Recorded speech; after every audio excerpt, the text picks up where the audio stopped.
Stay tuned for a special edition of the Multifamily Deal Lab podcast. Dealing with the family dynamics was a little challenging at times. You never know where to cross the line because both of them, mother and son, fighting. You communicate with the son thinking that he's going to update his mom. Or the mom says, you guys are not even keeping me in the loop. What is going on? But slowed down the process at times. Family dynamics was difficult. Yeah.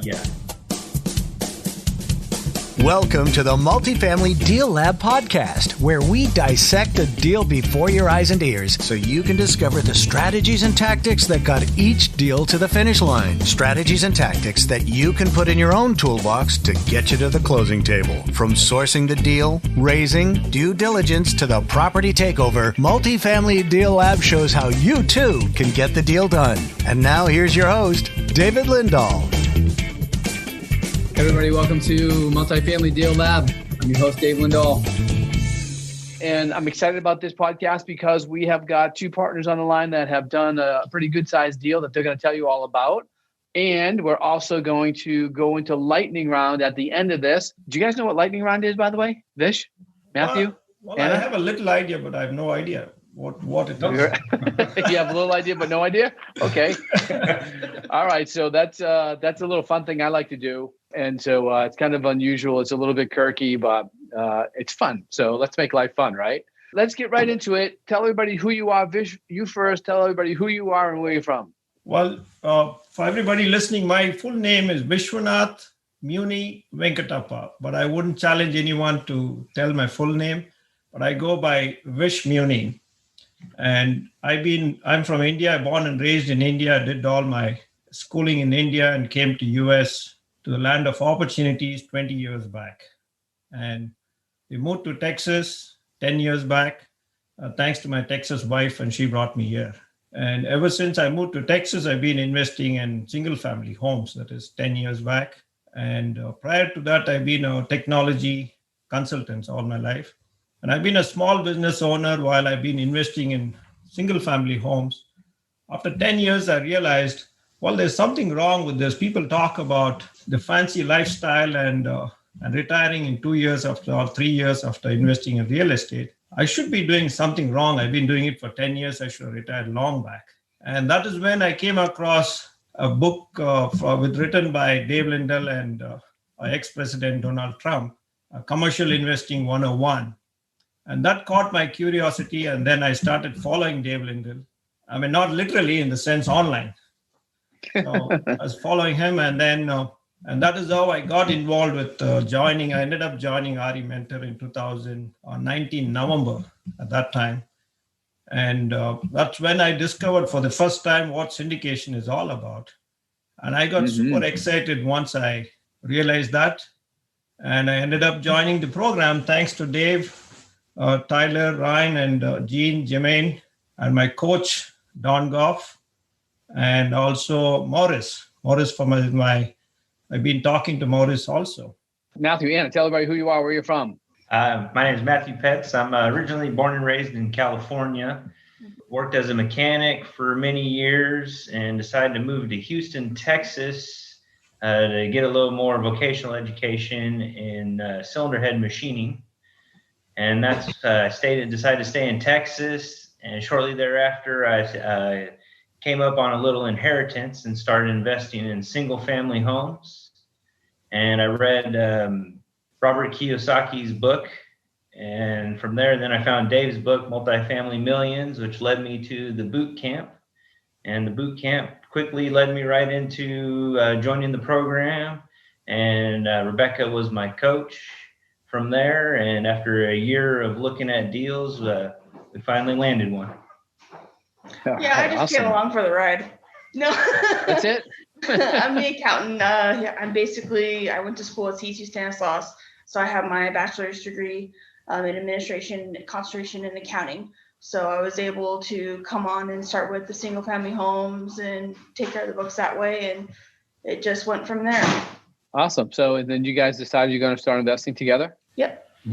So how did the three of you all get together? Well, I become partners. I kept in touch with Matthew. I love networking. So, and since I met Matthew, we had a similar mindset in terms of investing. Where did you meet? I met him at the boot camp, Multifamily Millions in Houston. Oh, Houston. yeah. And that was the first time. And then we kept in touch with on the phone call or voicemails, and we ended up going to the same immersion training organized by Jeff Lindell in Houston. And we reconnected. Jeff's again. crazy, isn't he? Yeah. Yeah, we had a good time. We had a good time. That's what everybody always says. They had a good time with that event.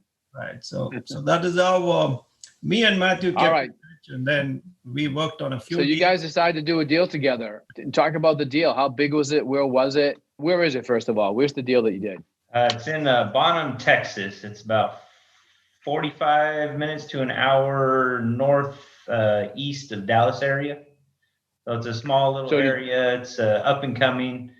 We got a lot of people that are pushing out of the McKinney area there because it's just getting expensive in McKinney, and that area is just growing up along they call it 121 State Highway along there.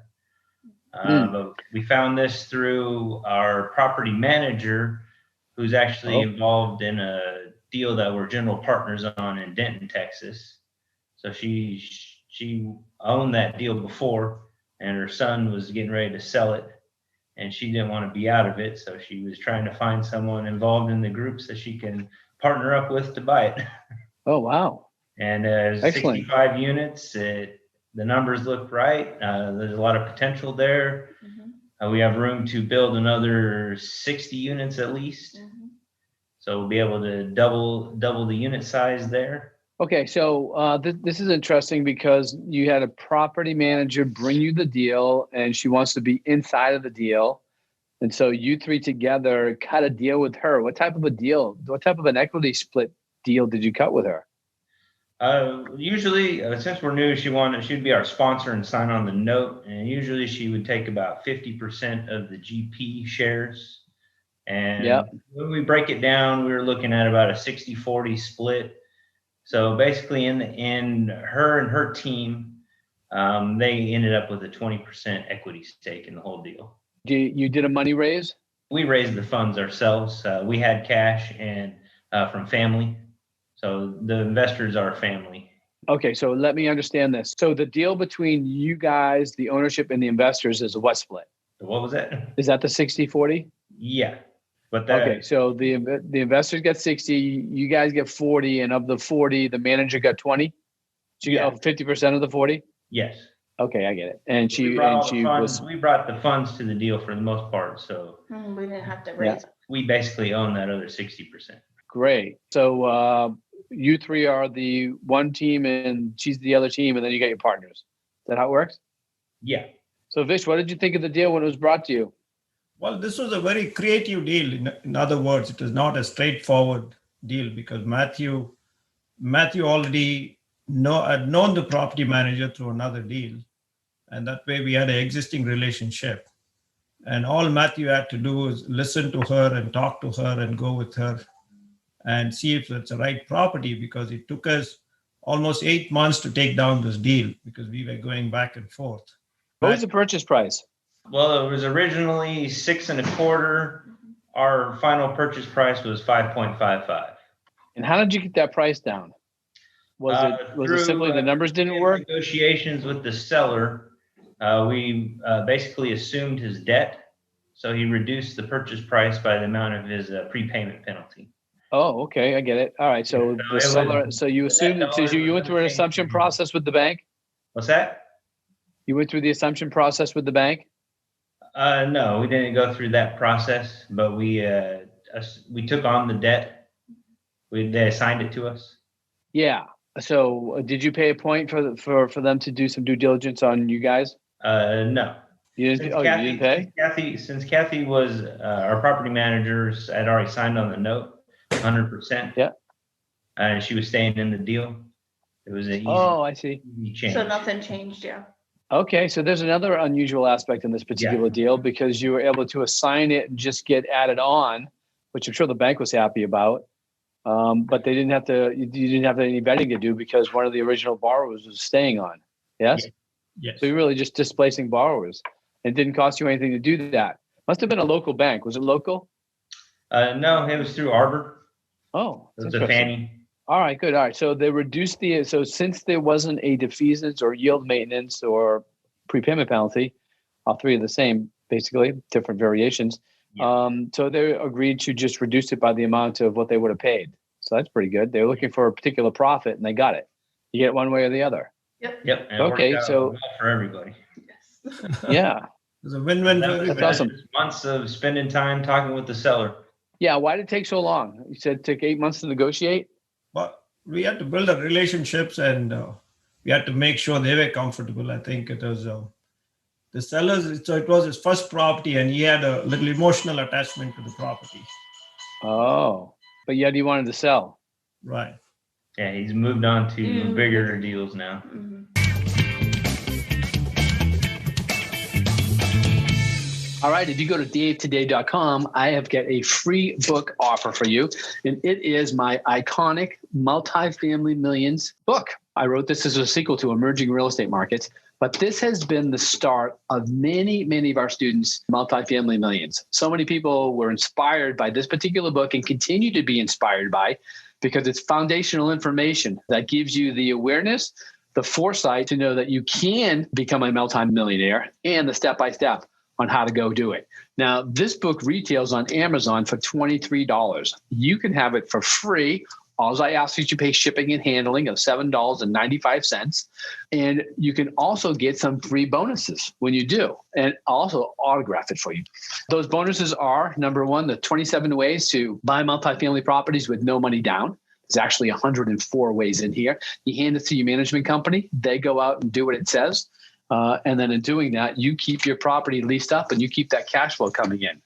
Another bonus I have is the Deal Flow Playbook. This is a playbook of checklists for all the different things that you're going to be doing in your multifamily deals, step by step. I learned a long time ago that if you do not follow a checklist and check things off, you miss things. And those are the things that cost you money.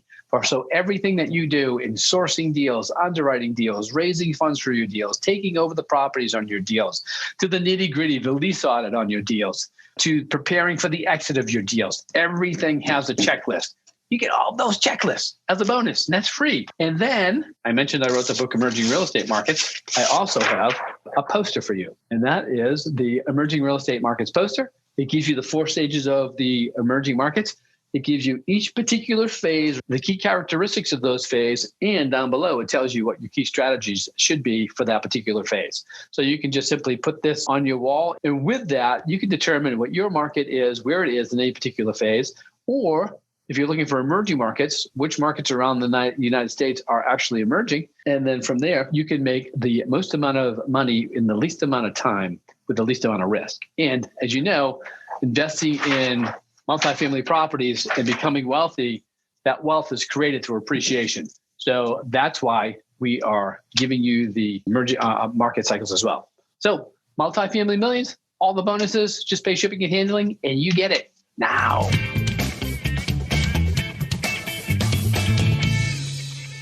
So what roles do you guys play? Who's the underwriter? I did majority of the underwriting, and she double checked my work. Okay. And then Vish, what's your role in the partnership? My role. What are you guys' strengths and weaknesses? So my strength is networking and capital raise, and this was an investor relations. And I do underwrite, but I wouldn't say that is my first strength. I would say that is my second.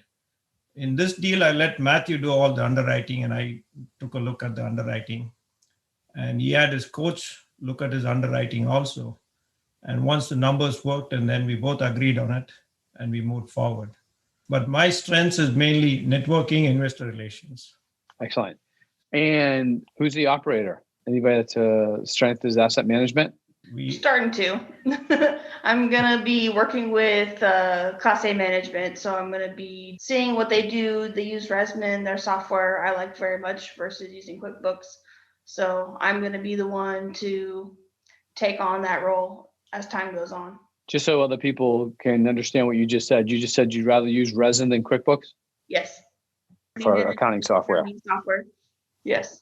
All right. So it would make sense that somebody with the accounting background would take on the asset management role because of the fact you're looking at numbers. You're looking at the KPIs first. And if there's a problem with the KPIs, then you're going to need to have some, asset management education. So, when the numbers aren't right, what to do, you know what I mean? What to drill down on, and then what actions need to be taken after that. So I think that's where, and I mean, you've got a property manager that is also a partner. So yeah. And with her, that's going to be good training right there for you.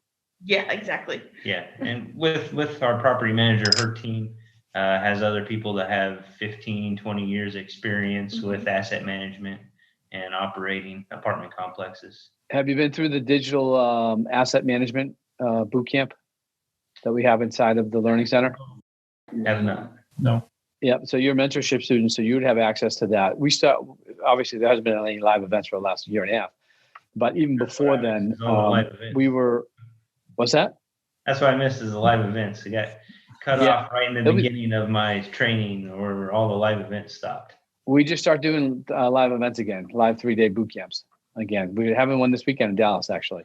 So those will start coming back, and the more and more people get vaccinated, the more and more places will open up. We'll have that. We're still having Ultimate Partnering. We're going to have Ultimate Partnering in, I think it's the first weekend of October in Dallas. Okay. Alice. So we're just securing the hotel right now. Yeah. Great. So if you are mentorship, you definitely, Anna, you want to go through managing the manager, because that will get you up to speed on asset management. All right. So you raise the funds all through family members. Kind of risky. Did that make you nervous at all? Yeah. Just, making sure that we're keeping up with everything and hoping that it cash flows, which right now our numbers are looking well. How long have you owned it? What, a few weeks now? Yeah, 3 weeks. We just closed few weeks. March 15th. Yeah, then the fun begins. In a month. Yeah, it's a fresh start. Yes. But Dave, what gave us more confidence in the deal is we've been looking at the numbers and the property, and talking to everyone and working so much on the deal for the last 8 months. And that gave us a lot more confidence in terms of what is the value to add on the deal. What is the value add on the deal? Matt is has a business plan, and which we'll be talking about it tomorrow. But Matt, you can go ahead and. The biggest thing for the current units will be renovating them. If we get the cabinets are just ugly in them, but if they get new cabinets and we do the flooring just to kind of clean up the interior, we're looking at easy $150, $200 rent bump right away. How much per unit? The additional will you be investing? Unit. How many units? How much per door will you be investing in per unit? We're about $5,000 to $6,000 a door.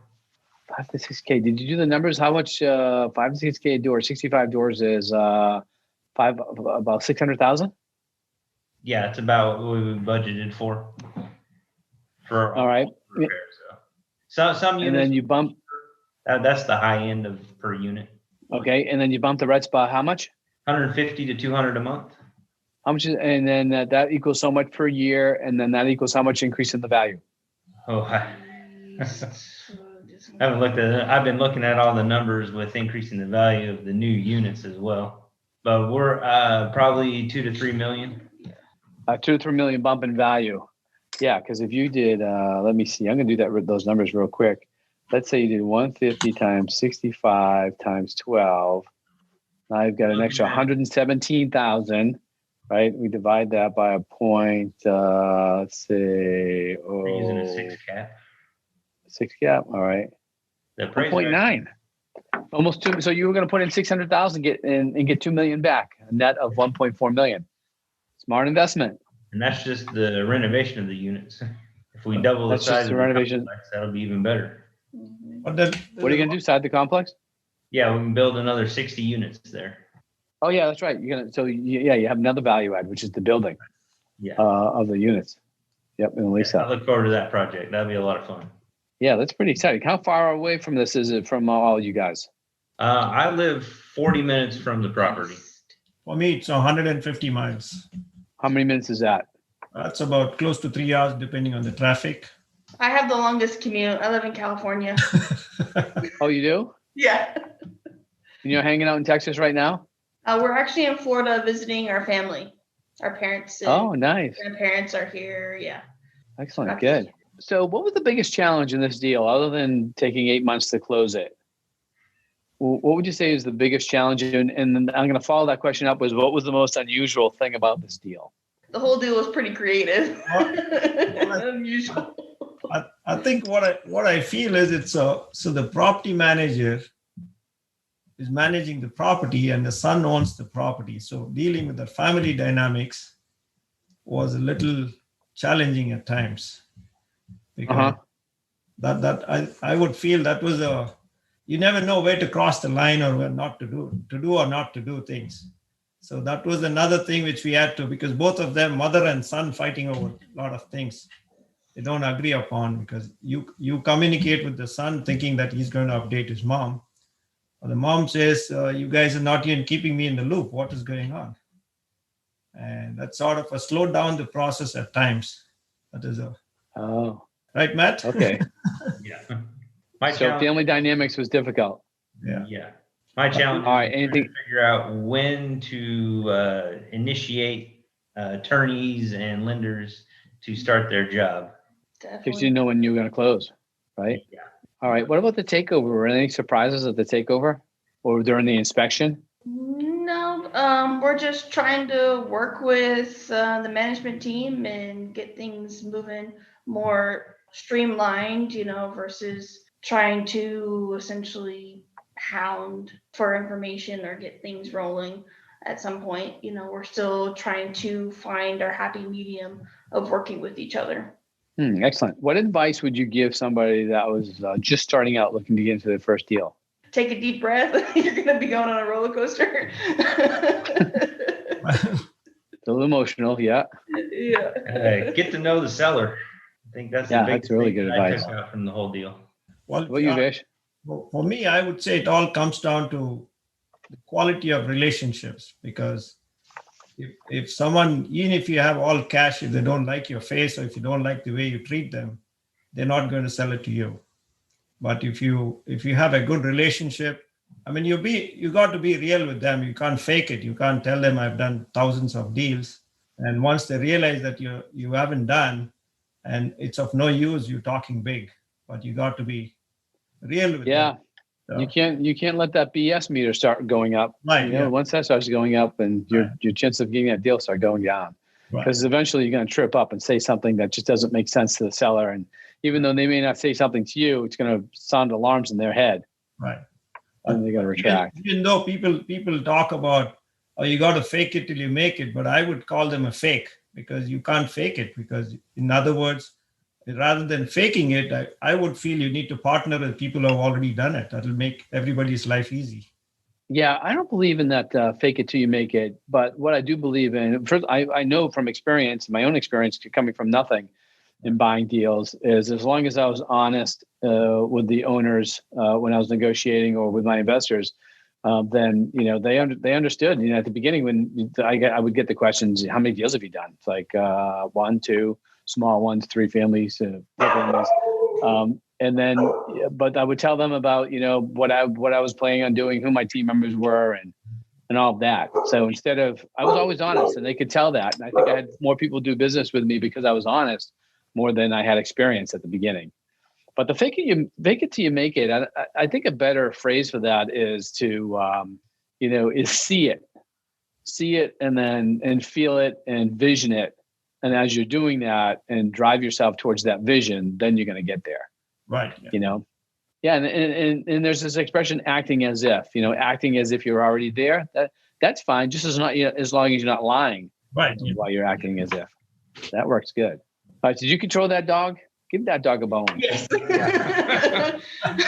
All right. We're gonna play lightning round. I've never played lightning round with 3 people. It usually 2 at the most, but all right. But we're gonna try it with 3. See how it goes. I got about 10 questions here. Okay.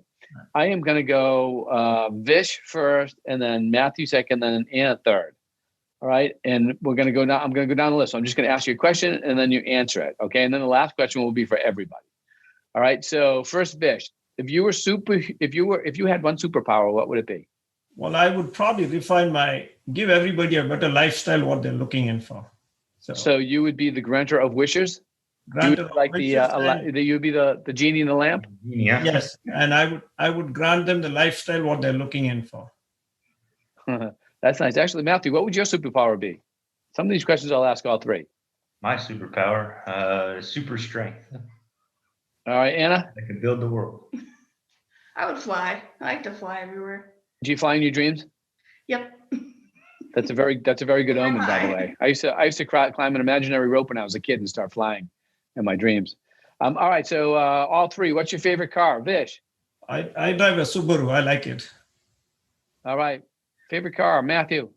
My 71 Buick Skylark. Anna, are you kidding me? That was my grandmother's car. I'm not saying that to make fun of you, but that's what my grandmother had. My grandmother gave it to my father because my father was always working 2 jobs. We didn't have a lot of money when we were growing up, and so we with the 6 of us used to all get into that Skylark. Yeah, you fit a lot of people in that car. Yeah, wow, that's a memory come back. All right, Anna. Currently, XT6 Cadillac. Awesome. All right, so this is for all of you.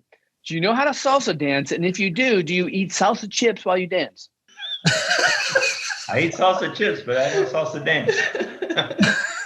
Maybe a little bit of both. Well, I would eat salsa chips, but I would stay away from the spicy and the habanero. All right, on a scale from 1 to 10, how good at your live presentations, Vish? I'm really 1 good. to 10 live presentations. Very good. 10? 6. All right, Matthew. 4. What are you? Anna. I'll say 5. What'd you say? 5. You're 5. All right. Do you believe in love at first sight? No. That's a tough one. Nope, haven't been there. Yeah. Okay. How many cups of coffee do you drink per day? Vish? 6. 3. 1. Favorite type of muffin? Vish? Blueberry muffin. Breakfast muffin. Blueberry. Oh, yeah, blueberry. Poppy seed. Poppy seed. All right. And one final question for everybody. Why did kamikaze pilots wear helmets? You got me in there. All right. That has been another edition of Multifamily Deal Lab, the podcast that dissects deals. You've been listening to the Multifamily Deal Lab podcast, where the deals get done. If you'd like to learn more, visit davetoday.com. And don't forget to leave a 5-star rating and review and hit that subscribe button so you don't miss an episode. Thanks for listening.